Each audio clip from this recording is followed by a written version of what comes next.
Hi everyone, आप सभी को कन्फ्यूज़न होती होगी कि एलआईसी ज़्यादा बेस्ट है या एसआईपी ज़्यादा बेस्ट है, किस में हमें ज़्यादा निवेश करना चाहिए। तो आज ये वीडियो उसी टॉपिक पे मैंने बनाई है। इसमें हम एलआईसी के प्रो एंड कॉन्स के बारे में भी बात करेंगे और एसआईपी के भी प्रो एंड कॉन्स के बारे में बात करेंगे। तो चलिए वीडियो को शुरू करते हैं।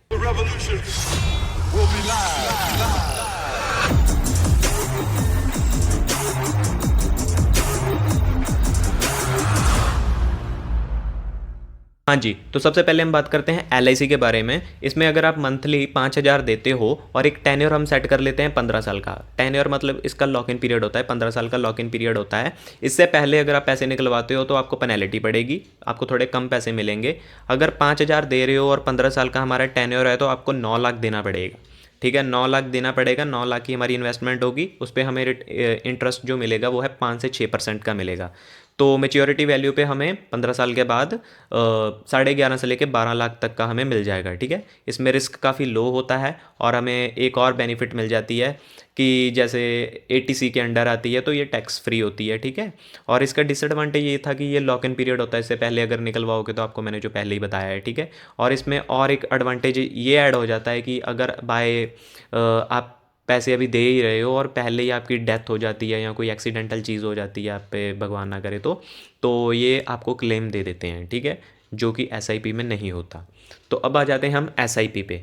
एसआईपी में क्या होता है कि अगर सपोज करो कि आप इसमें भी मंथली 5,000 दे रहे हो और 15 साल का टेन्योर सेट करते हो, इसमें ये बेनिफिट मिल जाता है कि इसमें कोई लॉक इन पीरियड नहीं होता। जब मर्जी आप निकलवा सकते हो, जब मर्जी आप डिपॉजिट करवा सकते हो, आप पे कोई वो नहीं है।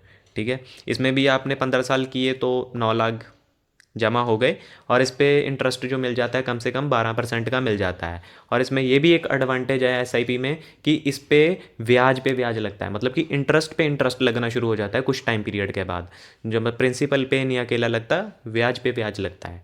ठीक है, और ये इसका जो रिस्क होता है वो मॉडरेट होता है। ठीक है, और जो टैक्स होते हैं इस पर टैक्स लगता है, ये इसका डिसएडवांटेज है कि इस पर टैक्स आपको देना पड़ता है। जब आप विड्रॉल करोगे तो आपको टैक्स इसमें देना ही पड़ेगा। ठीक है, और उसमें आपको आपकी हेल्थ और सेफ्टी आ जाती है। ठीक है, इंश्योरेंस आ जाती है। इसमें आपकी वेल्थ क्रिएशन आ जाती है, इसमें आप काफ़ी पैसा कमाते हो। अगर इस दोनों को कैलकुलेट मैं करूं तो ज़्यादा रिटर्न 15 साल के बाद एसआईपी आपको देगी एज़ कंपेयर इंश्योरेंस के, एलआईसी के। ठीक है, तो क्योंकि 12% के हिसाब से और कंपाउंडिंग हो रही है तो ऑफकोर्स एसआईपी ज़्यादा वेल्थ जनरेट करके देगी। और एलआईसी का ये बेनिफिट है कि ये आपका लाइफ कवर करती है। आपके अगर आपकी इन केस डेथ वगैरह हो जाती है, कुछ डिसेबिलिटी आ जाती है तो आपके फैमिली वालों को पैसा मिल जाता है। अगर आप थोड़ी कम एज वाले हो तो आपको एसआईपी लेनी चाहिए। अगर आपकी थोड़ी एज ज़्यादा हो गई है, 30+ हो गई है, तो आपको एलआईसी ले लेनी चाहिए टाइम पे। ठीक है, अगर आपको ये वीडियो अच्छी लगी हो तो लाइक एंड सब्सक्राइब ज़रूर कीजिए। धन्यवाद।